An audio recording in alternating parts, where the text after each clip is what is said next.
Let's start from Bawku, and where 6 people have been killed. There's another attack in the last hour. Albert Sorry joins me live for more. He's our Upper East regional correspondent. Albert, welcome to the pause here on Joy News. Now, give us the very latest. We are hearing 6 people have been killed in the last hour. Yes, Elton. So the last 48 hours have been calm. This morning, our checks in Bawku showed that normalcy had returned, only that there was a significant increase in the number of security personnel that were on the ground doing foot patrols and also vehicular patrols as well. It was just about an hour ago when news came in that a bus which had been carrying some traders, mainly women, who were on their way to a market in the Binduri district, was ambushed, and the gunmen fired several shots at the bus. It took a while before the security traveled to the place to see what was going on. But what we are told is that there were casualties. The casualties, as we have been told, are 6. I've been able to confirm this number with my sources within the police. They include 2 male, 2 men, and 4 women. As we speak, my checks in Bawku show that the people have already heard about this incident, and families of some of the people who were in that bus are eagerly waiting to hear the news of whether their relatives are among the deceased or not. It's also reportedly increased the tension, and so many people have already retreated from the streets and gone indoors for fears of what could happen. We are told that the soldiers have also increased surveillance. A lot of them are currently on the streets of Bawku, and they are doing patrols. And so because of this, many people are also keeping away from the streets because, one, they do not want to get caught in the middle of any reprisal shootings or even get into trouble with the military because of what recently happened. And so that is what we know of this recent incident. So these are indigents of Bawku? Well, for now, we cannot tell whether they are all indigents of Bawku, but we know that the bus was headed from Bawku towards Binduri. So there is a high possibility that indigents of Bawku are involved. But what usually happens with passenger buses of this nature is that they pick people from Bawku on the way to the market. They pick other people, into the bus. So we cannot tell whether all the deceased are from Bawku at this moment, but we do know. So that's our Upper East regional correspondent, Albert Sorry, bringing us up to speed on events in the Bawku township where 6 people are reported dead after a bus they were traveling on was ambushed by gunmen. It's unclear what triggered the clashes. Let me take you back to Bawku because Albert is back on the line. So Albert, you were telling us whether these are indigents or people who had come from other parts of the town. Yes, Elton, I lost the network a little bit. So what I was explaining was that what usually happens with passenger buses of this nature is that they pick passengers from Bawku and other places on their way. So for now, we cannot confirm categorically whether all the passengers in the bus were from Bawku. What we do know is that the bus was headed from Bawku to the Binduri district.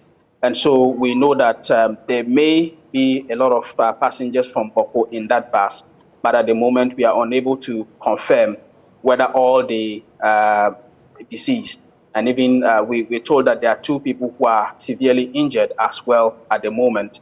We cannot tell whether all of them are indigents of Bawku at this material moment. And are you also able to tell us what may have triggered this latest incident? Well, the information we have now is that it's still in connection with the conflict that is ongoing. This is not the first time that a passenger bus has been ambushed. Remember, only a week ago, less than a week ago, this was on Friday, a bus that was carrying students from the Bawku Presbyterian Nursing Training College who had just vacated and they were on their way, was ambushed and fired at. There was one person who was injured and is still receiving treatment in hospital from that incident. Last year, a bus which was also carrying women who were on their way across the border to Sinkasi in Togo to do their business was ambushed by gunmen who also shot at it. So this is just, it's thought to be one of those usual ambushments by gunmen, and it is most likely related to the ongoing conflict there. And what about tension in the area as we speak? Is it heightened? Exactly so. So from what we are learning, a lot of people have already deserted the streets and they have gone indoors because tension is very high in Bawku as we speak. But what we are told is that the soldiers have immediately,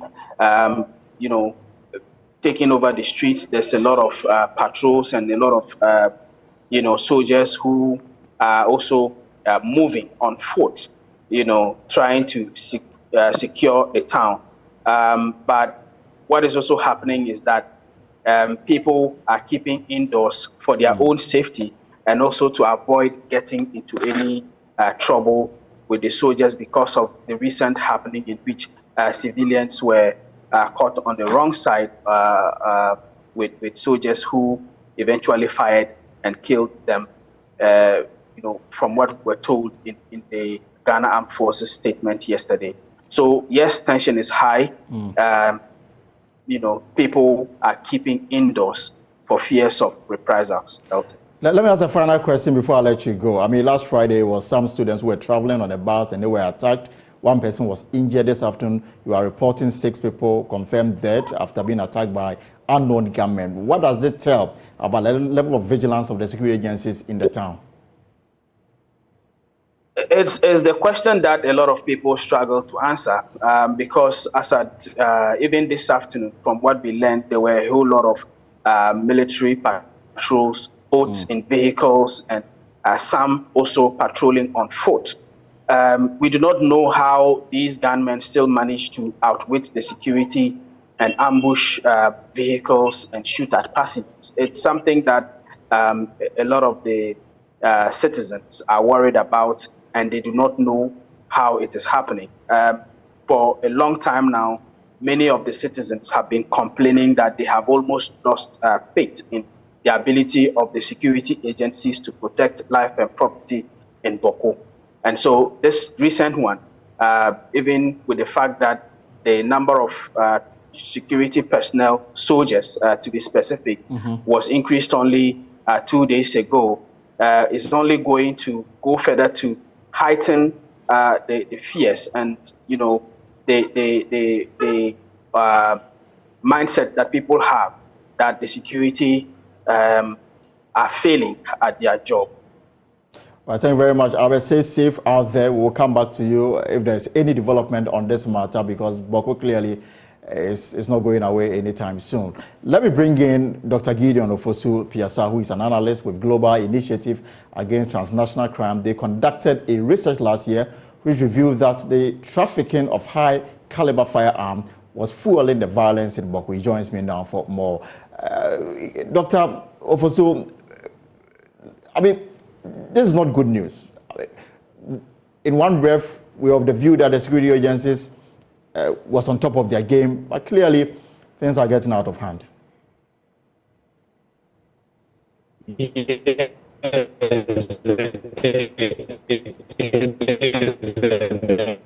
The connection is not stable. We'll reconnect with Dr. Fosu so that we can get to understand what they've done. I mean, they've done some research in the past, and they've concluded on how some of these weapons are able to get into Bawku. We will try to find out how their research, what we can learn from it, and how best their research findings can be incorporated to ensure that there is some peace and stability in Bawku. Dr. Fosu, if you can hear me, you're welcome back to the pulse. You're enjoying it. I will ask him, recent events does not tell that Bawku is returning to normalcy.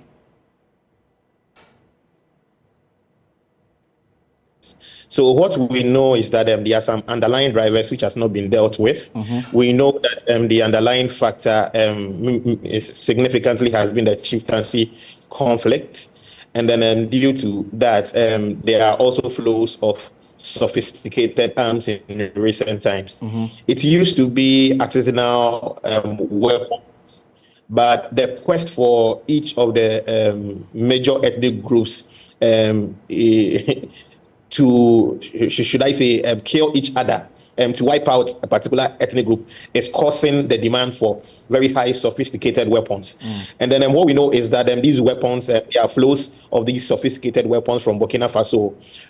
We know that there are also people from their Libya returnees. And then when they belong to any of these major ethnic groups, they or arms on the illicit market. And then we also know that there are also flows from the port in Tema, whereby some of these weapons even come from the United States of America and then Turkey, and then they are mixed with personal effects, put in containers, and then are brought into the country.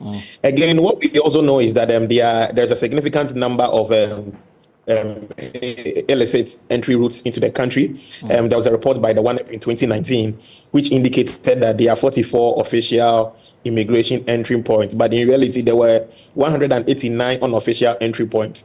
So the insecurity situation in Burkina Faso, and then we also know that the northern borders have become a havens where some of these armed groups do stay. So there's that kind of connection. It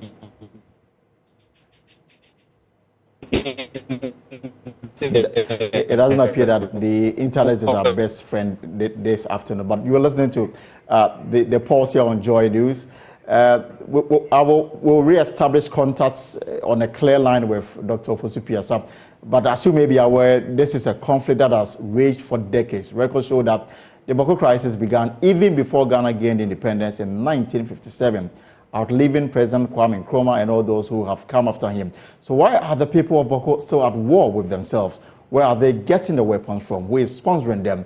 We will seek answers today. In the last week or so, there's been an escalation with at least 7 persons dead and several others injured. In a statement, the Ghana Armed Forces underlined the changing dynamics of the situation, with insurgents now adopting more sophisticated weapons. On Thursday, for instance, there was an attempt by some armed men to blow up a oil fuel station using rocket-propelled grenade.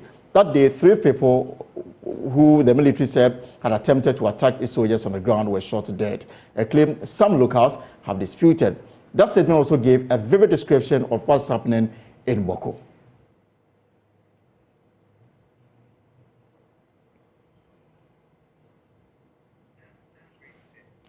So I'm just going to recap portions of the statement that was released by the Ghana Armed Forces. Soldiers deployed on Operation Media Buri to restore calm in the area have killed 3 innocent Kusasi youth at Sabangini. Now, assailants, according to the Ghana Armed Forces, were initially held in custody by their troops and subsequently executed.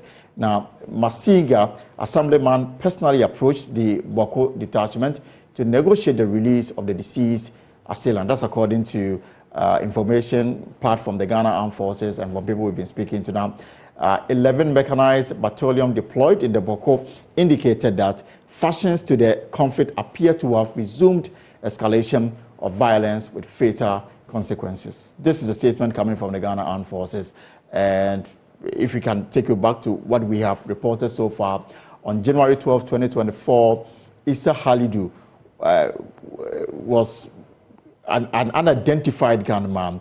Now, on the 17th of January, 3 persons killed and 4 injured by unknown gunmen.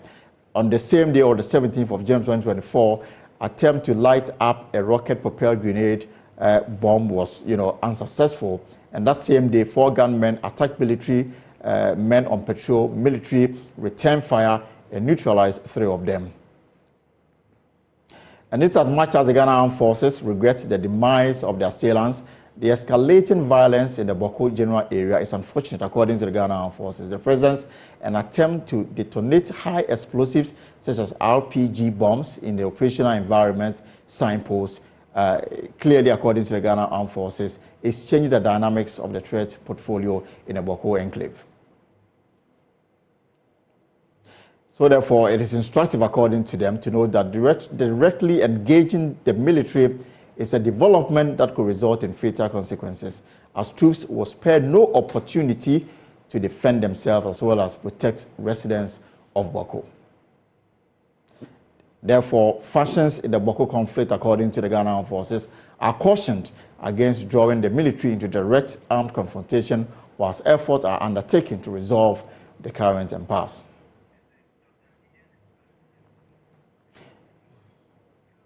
So let me go to the lines again and bring in Dr. Gideon Piazza. So Dr. Piazza, you were making a point that there are so many unauthorized routes that people can use to smuggle weapons into the country. And that raises the issue of the level of vigilance of our security agencies, knowing very well that Bawku is a volatile area. Yes, so as I indicated, the data published by the one in 2019 indicated that there are 44 unofficial migration and relatively unofficial.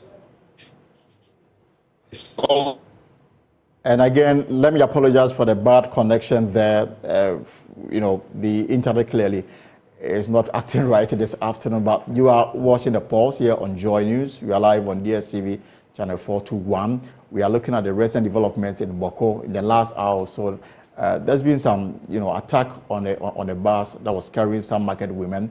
We are told that six people have been confirmed there. Some were injured in the process. You heard our correspondent, Avesori, was reporting live from Bawku that the situation has escalated tension in the area. The military are on the streets, ensuring that there is peace and stability in the Bawku township. We'll try to get more answers from Bawku, but as we have it this afternoon, the latest information is that a bus that was carrying some market women was attacked by unknown gunmen. Six people in the process lost their lives, and some people got injured and have been taken to hospital for further treatment. Dr. Ofosu Piazza, apologies for the bad connection we had earlier on. Now, I am certain that we can have a very meaningful conversation on the telephone. So I asked you earlier about the unapproved routes and how best we, and what we can do to ensure that these matters are dealt, because that clearly has become the entry point for some of these weapons.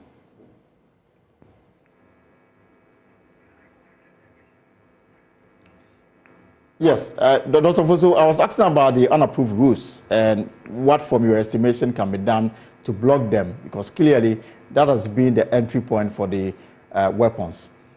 Yes, so as I indicated, yes, so the immigration and then the country's security forces are aware of that. They usually deploy their men to man these unapproved routes.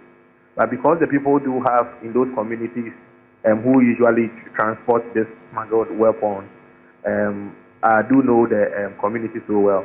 They create new routes as and when new ones are identified and then are blocked. And then the borders are so much it becomes practically impossible to have men on approved routes 24/7. So sometimes they are regular patrols, and then they do know when these patrol teams come around and then when they leave. So this is an issue that needs to be dealt with. My understanding is that one of the ways that can be dealt with is maybe if the use of technology, if maybe CCTVs or some kind of logistics issue can be done in such a way that there can be some kind of monitoring from a control room along these border lines, because it is also worrying. So therefore, you are not surprised with what is happening now? Yes, we are not surprised, because for you to have 489 unofficial entry routes and then new ones being created day in and day out, we are not surprised. We also see some leakages also of these weapons, apart from the smuggling networks that I indicated earlier on. We also see leakages from the official weapon stock. So we see leakages from the police armory, from the military armory. We hear of the police sometimes being attacked at checkpoints, their guns stolen, security personnel at border areas manning unapproved routes being attacked, and then their weapons stolen. There are some of these weapons that also leave these official armory due to corruption to these people. So we also see that is happening, and then that is also being added to the already existing flow of the manufacture of artisanal weapons. So that is what we are also seeing. And then as we indicated, the underlying drivers, the conflict, their drivers, there is also community support, community self-defense groups are being formed in Bawku.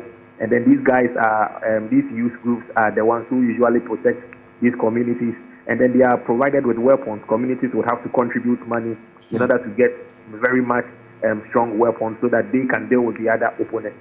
And then when you speak to the security forces, they will tell you that sometimes the sound of these weapons are, if not more, even if not more sophisticated than what they have, are equal to the firepower that they have. So these are the dynamics. Some financing from political actors, some financing from business owners that we call conflict-preneurs who benefit from the conflict. So that is what is happening. And why has it become so difficult for the country, for example, to unmask the beneficiaries of this, this conflict that has raged for years? I mean, the talk of financiers, people who are benefiting from it, faceless individuals. Why has it become so difficult for us to unmask them? You see, dealing with this, the faceless individuals is not a root cause. You have to deal with the root cause. Other than that, we'll be dealing with the symptoms. Now, these financiers, community members themselves do contribute to buy these weapons. People belonging to these ethnic groups who are well-to-do, who are in the country or out of the country, always receive lots of pressure from their communities in order to support them, in order to get these weapons to them. And then if they do not do that, they are seen as bad people. But the underlying, there is a root cause, and then the root cause has to do with the chieftaincy issue. So you speak to the people, and then some of the things that they tell you is that there's lack of trust. And then maybe if these issues can be resolved, for instance, if the National House of Chiefs can select, let's say, a high-powered team to look at a way of resolving these issues, maybe some headway will be made. And then that kind of link between these major ethnic groups and then the political parties is something that we need to look out for. We are told that there's a connection. The Mampusis are affiliated to the new Patriotic Party, and then the Kusasis are affiliated to the National Democratic Congress.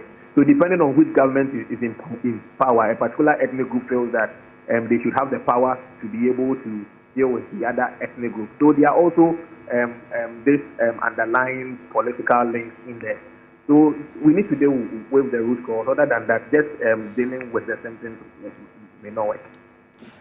From the weapons angle and from what your research found, what do you consider to be the roadmap to deal with that aspect of the conflict? Okay, so the research data we did aimed at looking at the flows. So we did not look at the solutions on how to deal with that. But one of the key things that we heard most of our respondents say is that they would be open for some form of mediation, but this time around, it should be left to the National House of Chiefs to deal with this.